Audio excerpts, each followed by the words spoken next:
Куда Путин бросится бежать в случае самого худшего сценария для Кремля? Как власти объясняют россиянам падение рубля и что за победобесие вокруг Орешника движется по всей России?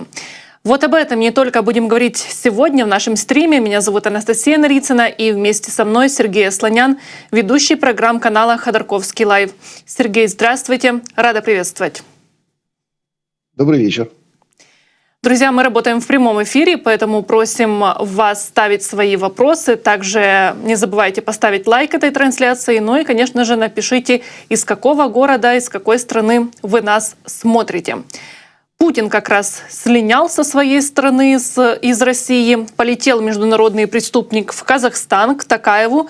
И что интересно, сделал это он в то время, когда все чаще стали прилетать по территории России атакамсы, и когда рубль упал уже ниже плинтуса вместе с акциями «Газпрома».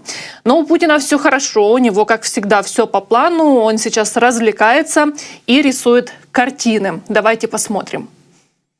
Я бы хотела предложить сделать пару штрихов на картине. Было бы очень символично на мосте. Владимир Ильич хорошо рисует, в отличие от меня. Пожалуйста. Вы меня рисуете, а мы одновременно. Да, одновременно было бы классно.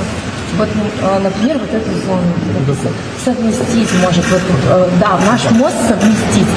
Да, давайте.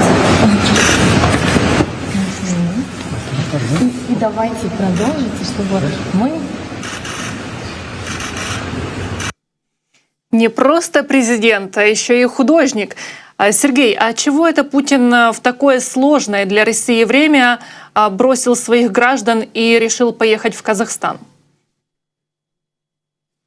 Очень тяжело с новостями у него, поскольку все-таки праздник должен быть круглосуточным. Россия — это страна, в которой всегда все только хорошее, все самое плохое остается другим странам по периметру. И поэтому, если тебе нечего предложить людям, то есть ты не можешь им поднять зарплату, ты не можешь им устроить какую-нибудь там реформу, например, там, со здравоохранением, ты не можешь взять Киев за 3 дня, тебе нужно изредка что-то делать. Ну, например, куда-то поехал. Это является событием. Или, например, что-то прокомментировать, появившись там в телевизоре во все лицо с очень серьезным и озабоченным выражением. Это тоже какое-то событие. И по периметру есть некоторое количество государств, куда можно съездить. Это тоже большой плюс, потому что, по крайней мере, заполонит собой информационное пространство на какое-то время. Но за всеми этими телодвижениями не стоит вообще ничего. За этим нету там серьезных побед, серьезных свершений, серьезных достижений, нет серьезного оружия. И в этом отношении информационный ландшафт России, он как раз совершенно незыблемый. Завтра то же самое, что и позавчера. Но каждый раз нужно это расцвечивать какими-то красками. Иногда буквально. Тогда Путин берется за кисть. А может ли этот визит свидетельствовать и о попытке сейчас Кремля как-то укрепиться в Центральной Азии? И как вы оцениваете готовность Казахстана сотрудничать с Россией? Ведь именно поэтому Путин сейчас туда приехал, чтобы там еще о каком-то сотрудничестве договориться. Казахстан очень сложная страна. С одной стороны, она находится под вечной угрозой, потому что она была явлена миру как некая отпочкование от Киргизской ССР. Казахстана как государства на планете Земля не существовало ни одной минуты. Если открыть учебник истории, советский учебник истории, российский учебник истории, нынешний учебник истории, там нет никакого Казахстана. И Казахстан появился официально в 1991 году.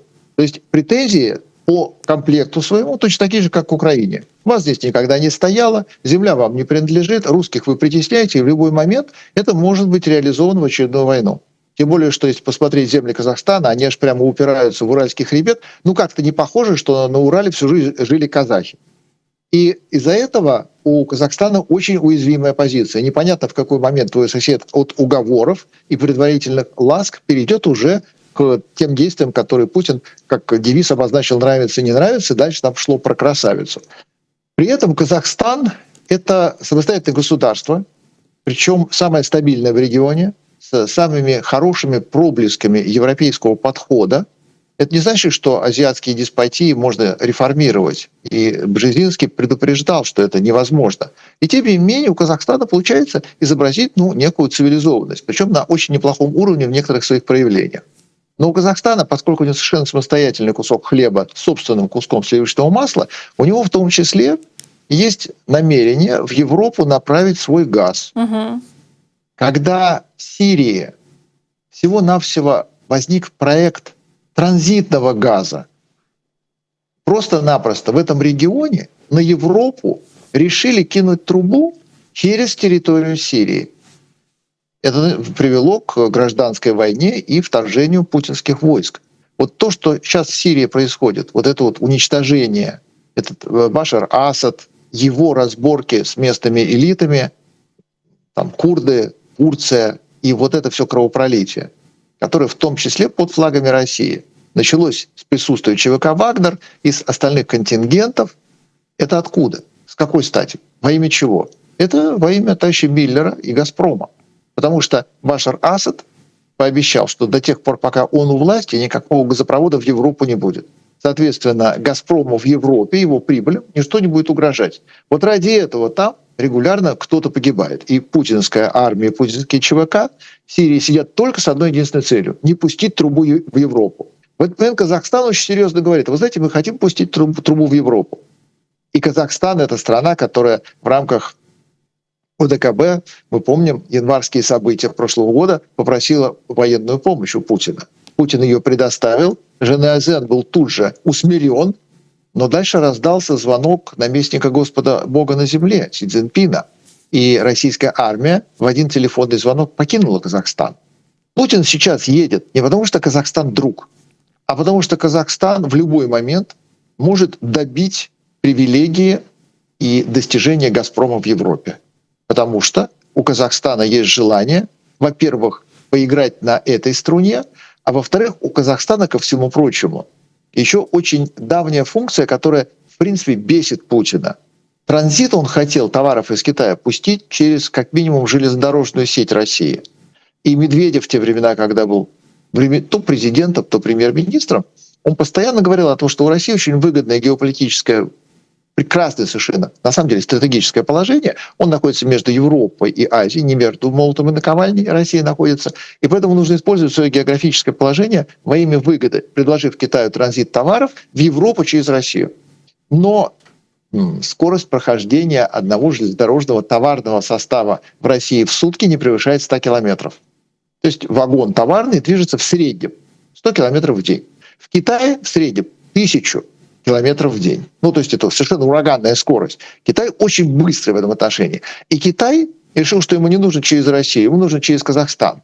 И вот тогда стало понятно, что Казахстан не будет с Россией и с Путиным советоваться. А можно я заработаю на транзите, а можно я заработаю на Китае, а можно я заработаю на газе, а можно я заработаю на нефти. И у Путина, у него очень мало сдерживающих факторов. Ему Казахстан нужен, чтобы не мешал, не как друг. От Казахстана толку нету никакого. С Казахстана нечего взять. Пытались, например, взять и подставить их для того, чтобы можно было санкционные товары туда-сюда как минимум оформлять, ну, как максимум перевозить. Когда только-только началась война, когда все импортные западные партнеры, поставщики ушли из России, например, АвтоВАЗ остался без комплектующих, была одна из затей: давайте мы в Казахстане сделаем вид, будто бы есть автомобильный завод. Давайте так, мы посадим одного казаха, нашего полковника КГБ, они будут ставить печати на документы, и когда нам нужно будет на конвейер АвтоВАЗа какие-то комплектующие, будем делать вид, что закупаем их для заводов в Казахстане. Казахстан отказался. Хотя это не говорит о том, что часть товаров подсанкционных, запрещенных не пошла через Казахстан. Есть государственная политика, есть частная. Частный бизнес позволяет себе это. И регулярно, кстати, во всем мире ловят за руку и говорят: о, опять Казахстан. Поэтому у Путина, в принципе, шансов в Казахстане стать другом, разбогатеть, что-то в чем-то как-то слегка выиграть. Никаких.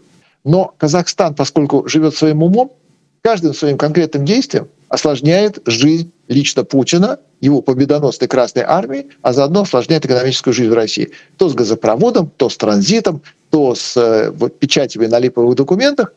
И за Казахстаном нужно приглядывать. Нужно приезжать туда, пытаться похлопывать по плечу, ну, если роста хватит, и говорить: ну что, Казахстан, ты тут мой младший брат, ну, чем тебе помочь? Хотя ситуация абсолютно на 180 градусов обратная. Это Казахстан, свысока поглядывая на Россию, говорит: ну, помочь, что ли? Ну, чем? Давай посмотрим, давай договариваться. Очень неустойчивая позиция, поэтому в Казахстан заглядывать нужно регулярно. А зачем Путину эта страна в БРИКС? Он заявил, что Казахстан получил официальное приглашение для вступления в БРИКС. Мы помним, как Казахстан отказывался от этого и заявлял, что они не планируют в ближайшее время вступать в эту организацию. БРИКС видится Путину как персональная ООН. Некая международная организация, в которой чем больше народу, тем лучше, потому что Путин там якобы главный. И когда он кого-то туда приводит за ручку, у Путина ведь менталитет совка. Я тебя по блату привел в Большой театр, и тебя туда пустили за кулисы, поэтому ты мне обязан, и если что, ты меня после этого в Мариинку сводишь. У Путина у него такая логика. Поэтому, когда он раскидывает пасьянс из козырей и говорит, посмотри, БРИКС — это такая мощная структура, хочешь, я тебя туда сосватаю? Это вроде как к чему-то обязывает, всех остальных, кого он позвал. БРИКС — это на самом деле всего-навсего бумажка на письменном столе. То есть БРИКС не имеет ничего, ни сути, ни содержания, ни веса, ни рычагов, ни позиции, ни политики. Это просто с таким же успехом можно в Англии зайти в любой паб и сказать, слушайте, вы алкоголики, тут допивающие по 3-й пинте в сутки, а давайте вы будете клубом, а давайте так, вы будете политической организацией, а давайте вы будете международным сообществом, тем более, что за этим столом найдутся представители разных наций. То же самое можно сделать в Черногории, например. Или где-нибудь в Монголии, там тоже будет не менее интересно. Вот БРИКС, по сути своей, оно такое и есть. Непредставительное, и поэтому на БРИКС, изредка туда все-таки заезжают тоже, что называется, посмотреть своими руками, ощутить, что же происходит. Ничего не происходит, уезжают обратно, и первых лиц все меньше и меньше, а Путину кажется, что так, в ООН у меня позиции так себе, а Всемирной организации в торговой, ВТО, вообще кошмар. Так, в пионерской организации нет, международного, Коминтерна тоже нет. Нужно что-то такое создавать и брать под контроль. Вот как у него получается, вот так он и этот сценарий пытается сыграть. Не получается. И поэтому на вопрос, а зачем? Ответа-то нет. БРИКС никому не нужен. Участники БРИКС номинальные. Новых туда членов зазвать, на что их подманить можно, на какую выгоду? Невозможно. И если уж ты пытаешься быть стратегом, политиком, то тут в том числе довеском к тебе, к твоему международному авторитету, идет возможность еще и БРИКС, если что, добавить. Хотите, я вам сделаю. Нет, не хотим. Я в начале нашего разговора сказала, что Путин слинял из страны. А возможен ли такой сценарий и развитие событий так, при котором Путин действительно будет вынужден улетать из Российской Федерации? Что должно такого произойти? И если да, то какая страна готова его принять? Россия очень стабильна. Здесь настолько все хорошо у Путина, что опасностей нет никаких, хотя, в принципе, эту войну Украина может выиграть так, что придется искать себе какое-то новое поприще, географию, глобус и куда-то бежать. И здесь безбрежный вариант. То есть вот этих вариантов, их настолько много, что хочешь в Северную Корею, потому что в Северную Корею никто не поедет за Путиным. И никто не поставит ультиматум. Северная Корея, мы тебя обложим эмбарго, ты у нас будешь страной-изгоем, если ты нам не отдашь международного преступника Путина. Северная Корея вот это точно не испугается. А опять санкции? Да вы что? Мы только под ними и живем. Мы не можем жить без санкций. Если Запад, не дай бог, нанесет это чудовищное оскорбление Северной Корее и снимет с них санкции, то Северная Корея умрет. Она может жить только в состоянии концлагеря, когда все должны сплотиться вокруг великого Кима III. А если никто не угрожает, если санкций никаких нет, если вдруг жизнь началась и можно наесться вдоволь, тогда зачем нам Ким и коммунистическая партия? Поэтому очень нужны враги. Если все-таки санкции снимут, Северная Корея окажется в растерянности, грозящей коллапсом, переходящим в катастрофу. Поэтому санкции нужны. И если Путин спрячется в Северной Корее, а он туда ездит, у него там есть не случайно совершенно 2 в загон поставленных ауруса могут пригодиться, и там есть чем заняться. Там бункер роют, он туда не случайно направил не только войска, не только вооружение, но еще и стройбат, для того, чтобы все-таки выкопали нормальный бункер, потому что это один из вариантов. И Северная Корея его не сдаст. Иран его не сдаст, и Китай его не сдаст. Тем более, что у Путина, как говорят эксперты по кошельку Путина, у него деньги в Макао, это недалеко. И, в общем-то, Китай, который, как всегда, всем улыбается, но имеет какую-то свою выгоду, он приютить готов будет абсолютно любого международного преступника, как бы ему тоже не выкручивали руки. Хотя Китай, конечно, никому не друг, и Китай в какой-то момент сдаст. Но глупость на этом не заканчивается, потому что у Путина все-таки очень много денег, и как бы его ни презирали в мире, он платежеспособен. Поэтому если ему захочется купить себе какую-то маленькую страну, какую-то там Гвинейку, например, или там какие-нибудь острова, Санта-Ме и Принципе, или что-нибудь такое вот вроде бы как плохо лежащее, но похожее по некоторым признакам как-то на государство. Он нормально совершенно туда придет с деньгами, купит, и тоже с ними никто ничего не сделает. И поэтому здесь эти сценарии отрабатываются, конечно. У Путина это не будет экспромтом. У него есть ход А, ход Б, ход С, у него есть очень много вариантов. Потому что чем уж чекист славен, так это вариантами отхода. Операция прикрытия, наводить тень на плетень – это в рамках профессии. Мало того, что этому учат, теперь это еще и очень важно. В России ничего не грозит. Запасных вариантов очень много. И на планете Земля желающих приютить Путина либо в силу выгоды, либо за деньги найдется изрядно. Друзья, кто смотрит нас сейчас онлайн и кто потом будет смотреть в записи, напишите вы свои варианты, куда Путин может убежать, какая страна его будет принимать, ну и что должно случиться, чтобы этот бункерный дед уехал из Российской Федерации. А возможно, кстати, и не успеет. Там сейчас на России продолжается парад победобесия вокруг Орешника. То они там 15-го ребенка назовут орешницей, то бренд водки выпустят. Но это еще не все. Вот некий депутат Госдумы Сергей Миронов, он пришел на рабочее место в одежде, которая указывает на признаки, наверное, умственной отсталости. Давайте мы посмотрим. О, супер! А где заказали, где взяли, где купили? Где-то поможете. А? Вот, секрет говорят. Рекламы не будет. Его, кстати, за это похвалил потом Володин и сказал, что чтобы все поддержали эту инициативу. А вот этот выпендрёж, он для кого и для чего? Идет только в личный зачет. 450 депутатов. Из них 300 никому неизвестные, невзрачные статисты, просто голосовалки. Им сказали, они поставили подпись. Среди них, вот этого планктона никому незаметного, есть некоторые возвышения. Они такие же неумные, такие же невзрачные, но, по крайней мере, за ними хоть тянется упоминание, и как-то имена их в общем списке не теряются. У Миронова у него стоит точно такая же задача. Ну, хоть чем-то выделиться. Ну, хоть чем-то. Он не может предложить ничего умного. Он никогда не был умным. Он не может предложить, в принципе, ничего интересного. Он может предложить какую-нибудь там особо защищенную пакость. Она обратит внимание, потому что это ценится, в зачет идет.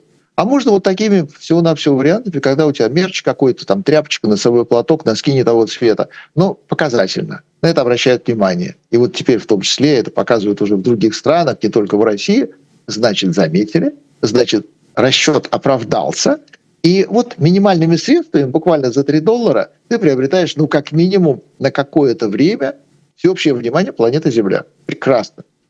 Мне кажется, что намного дороже. Они же сначала выпустили эту ракету, и как раз тогда их все заметили.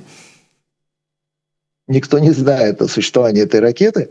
Украина здесь как раз держит паузу. Вместо того, чтобы показать снесенный Южмаш, когда до горизонта ядерная пустыня, Украина не дает поводов понимать, а что же все-таки, оно долетело или нет, оно взорвалось или нет, с каким результатом. Поэтому в России этот результат придумывают. Мало того, что сразу сняли мультфильм, как эта ракета летела, как она своими видеокамерами наблюдала за пейзажем вокруг, как в конце концов долетела, взорвалась. И вот до тех пор, пока нету не то что опровержения, никакой информации. То есть ничто не поддерживает Россию в ее уверенности, что она куда-то попала.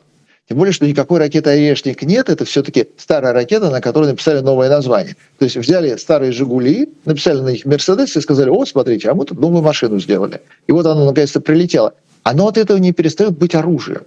И это все-таки ракета, И она действительно куда-то полетела, и она действительно взорвалась, и она действительно что-то разрушила.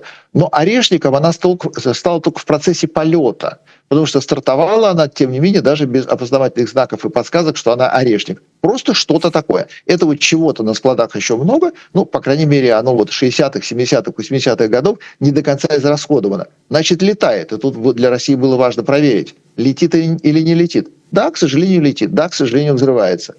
И вокруг этого, при отсутствии каких бы то ни было не то что опровержений, но хотя бы опорных точек и фактов, которые могли бы как-то обозначить, что же произошло. Россия придумывает за обе стороны. Во-первых, пораженческие настроения за Украину и озвучивает их своими голосами неискренними о том, что, смотрите, нету больше Южмаша, вот теперь там, здесь только дырка в земле, ничего больше не растет. А вот в тот момент уже самое время было бы предъявить конструктора генерального этого орешника, наградить его героем соцтруда. Нету его. Или генерала, который так удачно дал команду, нажал красную кнопку. Нету его. Ну, хоть кого-то тоже за это наградить. А никого нет, тоже не дадут. Не придумали. Когда у тебя нету никакой новой ракеты, когда у тебя за ней нету там конструкторского бюро, завода, которые вот созидали в условиях военного времени, в то время, когда супостат рвется к границам и даже в Курской области себе что-то такое злоумышляет, тем не менее сделали новый вид вооружения, и вот теперь выиграют им войну. А нет уже их никого. Поэтому никого не показывают, никого не награждают. Есть депутаты, не очень умные, но, собственно, были бы умные, не стали бы депутатами. И есть, ну, некоторое количество шорохов информационного, а поскольку, опять-таки, у этой игры нет правил. Сверху спустили указания, у нас есть орешник. Ну, то же самое, как пранкер позвонил в школу и сказал всем учителям надеть себе шапочки из фольги, потому что это приближает победу. Ведь на деле же не переспрашивают, никто же не перезванивает, говорит, вы что, с ума сошли? Что, правда? Все сказали, о, отлично, делаем, но потому что нам так, ну, кажется, сказали. Если в телевизоре Путин сказал, а у нас орешник, все, по стране покатилась волна. До следующего там либо орешника, либо Казахстана, либо чего-то такого, что скажет, сделает Путин. Хотя, скорее всего, это будет новогоднее обращение к великому советскому народу. И вот в этом информационном штиле, не имеющем, в принципе, никаких параметров, можно придумать все, что угодно. Хочешь спеть гимн Советского Союза, поменяв текст на орешник? Да, пожалуйста. Хочешь наклеить себе на голову дадзебау? Запросто. Алюминиевую шапочку со словом «орешник»? Пожалуйста, вот тебе еще за это и шоколадную медальку дадут. Россия так устроена. Тем более, когда то, с чего мы начали, но в ней же ничего не происходит. Ничего нового. Завтра то же самое, что позавчера. А есть такая новая классная игра. Все играют. Шоколадную медальку тоже с названием «Орешник». Сергей, кстати, очень интересно, что Министерство обороны Российской Федерации и Министерство войны вчера подтвердило атаки по России ракетами «Атакамс», и еще и подтвердили то, что были поражены цели, сказали, что есть раненые, уничтожено С-400. А почему это вдруг они решили сказать о том, что действительно эти «Атакамсы» прилетели ранее, они об этом не сообщали или говорили, там какие-то обломки упали, все уже давно потушили и никакого ущерба нет? Это очень нехарактерная и тоже достаточно странная, пока трудно объяснимая страница в пропаганде, потому что раньше Россия всегда была победоносна, и никогда никаких жертв у нее не было. Да. Корабль, если и исчез, то не потому, что он утонул, а просто потому, что он, как призраки, перестал отражаться на радарах. Но на самом деле он существует, как летучий голландец, сейчас прямо нападет на Украину еще раз. И вот здесь Россия, она применила очень нехарактерную для себя ноту, она пытается вызвать жалость. А вот в нас действительно попали, и в нас действительно что-то такое прилетело. И, кстати, у нас есть даже раненый и, возможно, один погибший. Не говоря же о том, что еще 5 сильно напугано. И делается это обычно, когда нужно усугубить картину, то есть сгустить краски и мрачные тучи на горизонте во что бы то ни стало. И в первую очередь это делается в данном случае для внутреннего потребителя. Потому что диалог с Западом, он так не выстраивается. От того, что вы в нас попали, собственно, те, кто это делал, только радостно потирают ладошки и говорят, отлично, вы признали то, что мы и без вас знали. А вот внутри страны вот эта вот нота, посмотрите, а вот тут оказывается, нет, в Курской области все хорошо, мы не отдали ни пяди родной земли. И в Киеве все в порядке, мы его уже взяли. Не за 3 дня, буквально вот завтра возьмем. А вот здесь у нас, тем не менее, проблем. И когда у тебя есть проблема, которую ты заявляешь, подтверждаешь и все-таки говоришь, да, это «Атакамс», это вот тот самый мировой империализм. Это знаете что? Это практически мы можем приравнять, все-таки в России была уголовная статья по аналогии. ты не совершил, но мы тебя накажем, как если бы ты совершил. Атакамс сейчас изо всех сил вот этой нотой страданий возводится в ранг ядерного оружия. Для объяснения, что Россия отныне уж точно вправе отвечать всем орешникам, которые у нее растет за забором, потому что смотрите, каким чудовищным жертвам и разрушениям этот атакамс приводит. Раньше такого не было, вот теперь есть, правила изменились, Запад перешел очередную красную черту, поэтому теперь мы уж точно вправе, и вот, конечно же, у нас атакамс является главным раздражающим фактором, на который мы орешникам отвечаем. И если сейчас мы найдем где-то еще одну ракету и трафаретом на ней напишем слово «орешник», то это говорит о том, что у нас даже серийное производство развернуто, потому что очень болезненно применение атакамсов по России, они слишком эффективны. Из этого вот пока только начинающегося сериала снята первая серия. Дальше будет интересно посмотреть, в какую сторону поплывет пропаганда российская. Что будет? Из этого сделают выводы, что это НАТО точно напал, ядерное оружие на 100%, это новый этап войны, требующий новых решений и ответов, это точно изменяет стратегию и доктрину оборонную российскую, позволяющую отныне что-то такое более новое, более чудовищное. И эти варианты, они вот сейчас дописываются.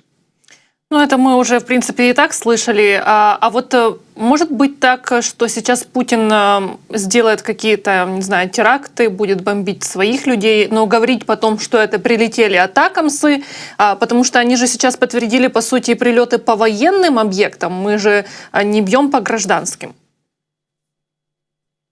Очень трудно сейчас всерьез затевать диверсии внутри страны. Во-первых, потому что не умеет этого делать. Рязанский сахар показал, что регулярно, постоянно кто-то где-то обязательно все это раскроет, и нету профессионалов, способных подобное сделать. Во-вторых, не до пирогов. Сейчас, если оно взрывается, его нужно все-таки в Украину, а не своих. Своих убивать — это не проблема. Если нужен какой-нибудь теракт, если нужно там во что бы то ни стало сплотиться вокруг президента для того, чтобы там победить какую-нибудь Чечню или там Бурятию, например, следующую на очереди. Для этого, конечно, всегда можно организовать. Но не сейчас. Нет. Вот когда прилетает, тогда точно прилетает не потому, что диверсия, а потому что это Украина столь точна в своих действиях. И, ко всему прочему, вот для того, чтобы сейчас как-то предъявить некую диверсионность Украины, или там Запада, это, например, НАТО что-то сделало, подводная лодка прямо с неба обрушилась на Москва-реку, и всю Москву-реку взорвала, и Москва-река вся загорелась. Вот для того, чтобы подобное масштабное что-то произвести, для этого не хватает главного ресурса ФСБ. ФСБ не настолько могучая организация. У нее, конечно, все есть, и танки, и самолеты, и генералы. Но она привыкла, все-таки правопреемник КГБ, правопреемник НКВД, структура, которая всегда борется только с вымышленным врагом. Его нужно придумывать, этого врага. Его нужно как-то вылепливать. И с ним нужно как-то очень масштабно. На масштаб денег нет, персонала нет, сил не хватает, с фантазией скудно. Нет. Поэтому если где-то что-то сейчас в России взрывается, это Украина, это не свои.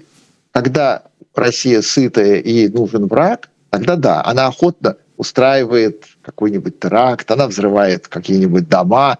Вот это Россия. Это почерк совершенно понятный, но не в такую лихую годину.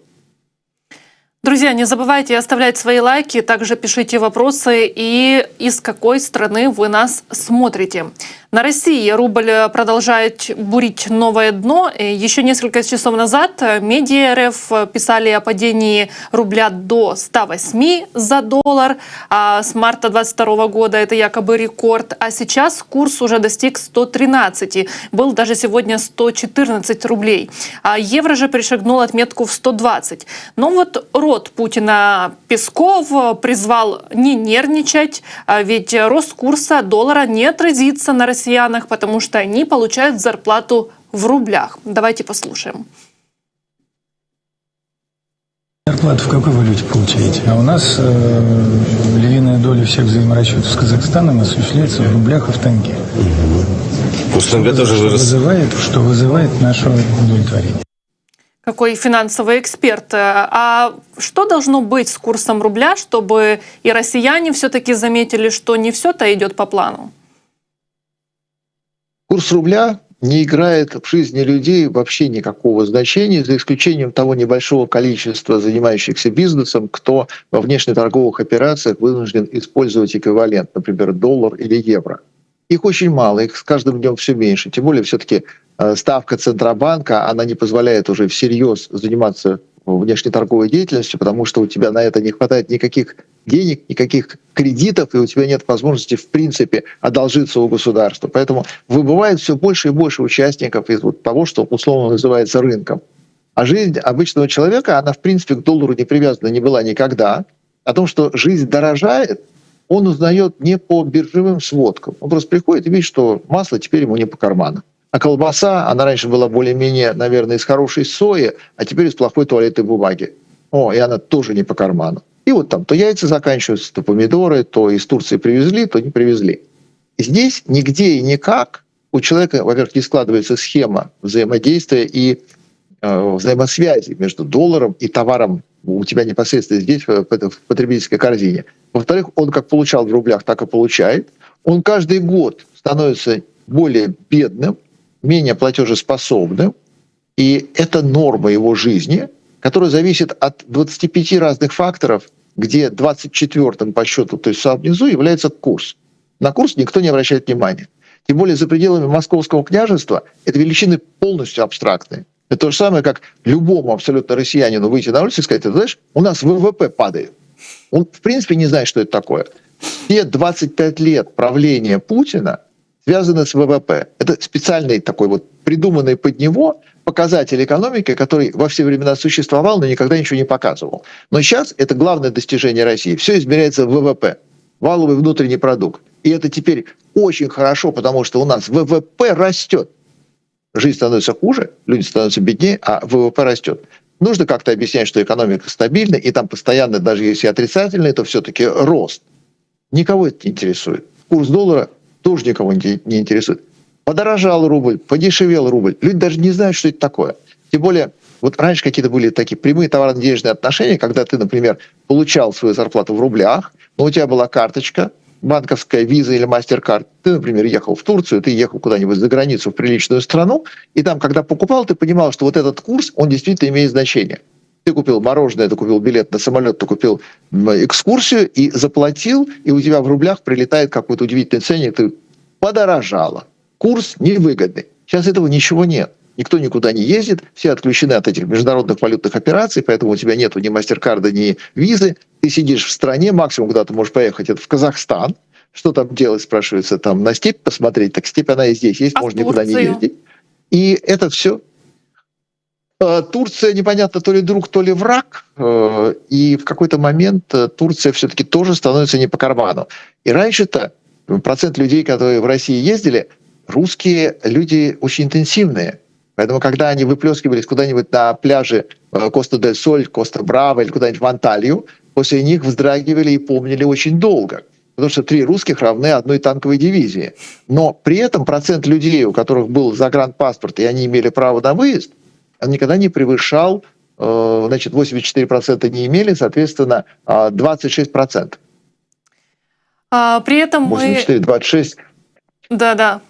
То есть людей с правом выезда, на самом деле, не 26, а 16, меньше. И вот теперь они становятся еще менее заметными. Остальная страна, 84% людей в России никогда не имели загранпаспорта, никуда не ездили, и для них, в принципе, все связано с курсом, полнейшая абстракция. То же самое, что и заяви индекс Dow Jones. Они скажут: Карл Маркс и Фридрих Энгельс — это не муж и жена, 4 разных человека? Как здорово, пойдем выпьем. Вы говорите, что россияне, наверное, не знают, что такое ВВП. Я вот думаю, они будут расшифровывать это как Владимир Владимирович Путин. По поводу того, что они это, по сути, не будут на себе там чувствовать или не знают даже, что вообще такое доллар, но это же знает Путин, и знает Набиуллина, и знает Чемизов. И мы сейчас видим, что рубль начал падать как раз после 21 ноября, когда США ввели санкции против 50 российских банков, связанных с мировой финансовой системой. Ну и в число, конечно же, попал Газпромбанк. Тут еще сегодня послы ЕС собирались, чтобы обсудить санкции против теневого флота Российской Федерации. инфляции. А как долго, по вашему мнению, российская экономика сможет выдержать такое давление? И если все-таки додавить, то Путин остановит войну? Российская экономика завязана на продажу нефти. До тех пор, пока ее покупают, неважно по каким деньгам, до тех пор, пока сам факт физический, нефть добыли, загрузили в танкер или трубу и доставили заказчику, является кормящим российскую экономику. До тех пор, пока покупается, Россия абсолютно неуязвима. И эта цена должна быть какая-нибудь. Потому что раньше считалось, что если обрушить цену, и там со $140 за баррель уронить ее, например, до 50, Россия не выживет. Россия до тех пор, пока имеет возможность наращивать объем, она в состоянии себя обеспечивать, закупая по миру все, что ей не хватает, то, что не растет на отечественной грядке, начиная от вооружений и микрочипов, заканчивая хлебом, колбасой и бензином. И до тех пор, пока Россия торгует, а торговать с Россией будут все и всегда. На 2,5 года войны хватило почему-то черных очков, чтобы не замечать ни теневой флот, ни собственные транзакции. Европа как покупала у Путина, так и покупает. И Путин готов платить. Если надо, то и в 3 конца. И продавать он тоже готов, потому что у Путина есть что продать, и Путину есть что купить. И Запад прекрасно сотрудничает с Путиным, который очень платежеспособен и очень стабилен как клиент. То есть если через 2,5 года все ваши санкции, сколько? 13 пакетов санкций, к чему они привели? Ни к чему. И вот теперь собрались, чтобы как-то там с очком выловить где-то в прибрежных водах какой-то теневой флот. А этого теневого флота сколько? Неделя? Да нет, ему как раз 2,5 года. Ну только что заметили. Вот это все говорит о том, что все знают, никто ничего не собирается делать, Россия всем нужна, Россия остается на плаву, Россия продолжает быть торговым партнером, экономически чрезвычайно выгодным, поэтому ничего в этом отношении не произойдет с Россией. Ее не получится обрушить, ее не получится оставить без доступа к самому главному, что в ее жизни играет какую-то роль. Там топоры, ножи, лопаты, которыми она будет убивать соседей. То есть у России задача воевать, у России задача убивать, и до тех пор, пока у нее есть хотя бы минимальный какой-то комплект оружия, пусть даже примитивно, пусть даже это булыжник в руке, до тех пор Россия будет той самой угрозой, с которой все считаются и на всякий случай сотрудничают. То есть вот как-то Россию всерьез победить инструментов пока нет, потому что нет желания победить. Когда желание будет, тогда победят. Желания сейчас мы точно видим, что нет. Есть мероприятия, есть совещания, есть съезды, есть слеты, есть конференции, есть международные обсуждения, есть саммиты. Они за 2,5 года не привели ни к чему. Они впредь ни к чему не приведут. Сегодня утром взрывы и истерика в Крыму были, вечером также, потому что сообщали о том, что летела ракета на Севастополь. А утром во временно оккупированном Севастополе прогремела серия взрывов в районе военного училища. А там также видели дым, сообщают местные паблики. Были ракеты «Нептун», были дроны, были «Шторм Shadow», так пишут. И писали пропагандистские паблики о том, что была атака на аэродром Бельбек. Сергей, а получается, что Путин, по сути, признал, что Крым не российская территория?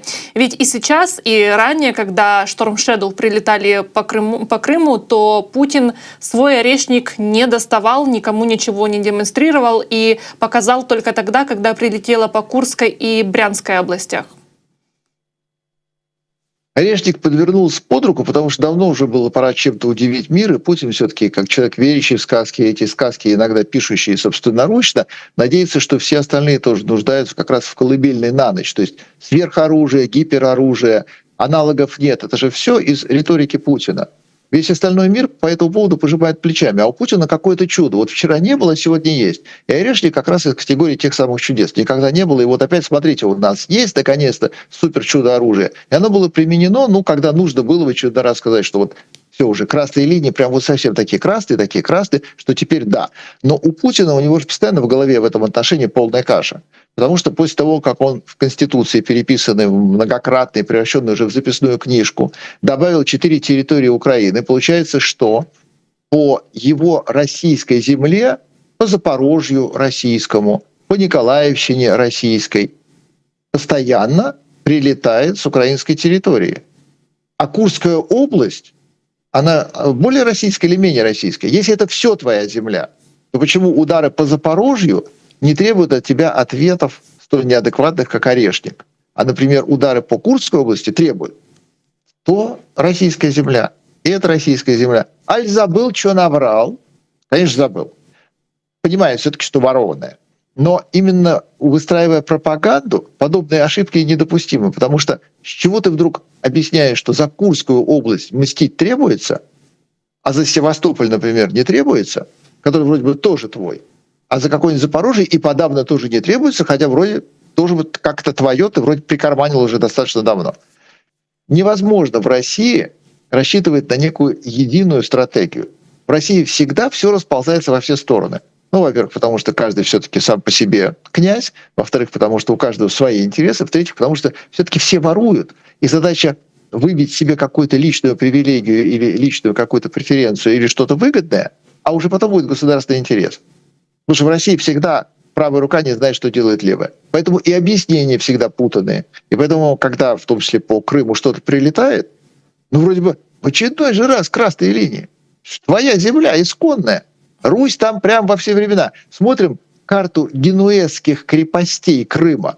Ну, понятно, что генуэзцы, они тоже были славянами, и они тоже все были, естественно, путинистами, у них обязательно лежал «Единая Россия» билет в кармане. Они просто называются таким странным словом. Русь — это все. И по этой древней русской земле, где, кстати, Геракл совершал все свои подвиги, а мы все знаем, что Геракл точно русский был. Вот прям вот гадалки не ходи. Геракл — это прям наш. И все подвиги его, соответственно, тоже не случайно проходили в школе, потому что от 28 панфиловцев не сильно отличается, легендарный уровень точно такой же. Все вокруг родное, все вокруг свое, везде красные линии, и вот тут бац по Севастополю. Хорошо было бы ответить вторым орешником, да нет его.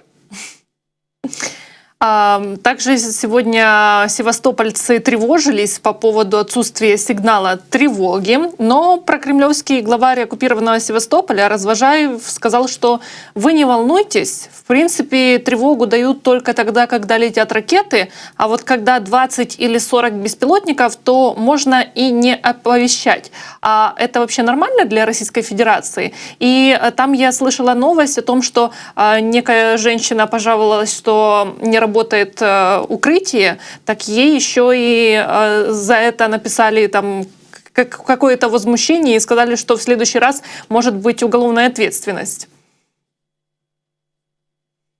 Российскую власть ненавидеть можно только молча.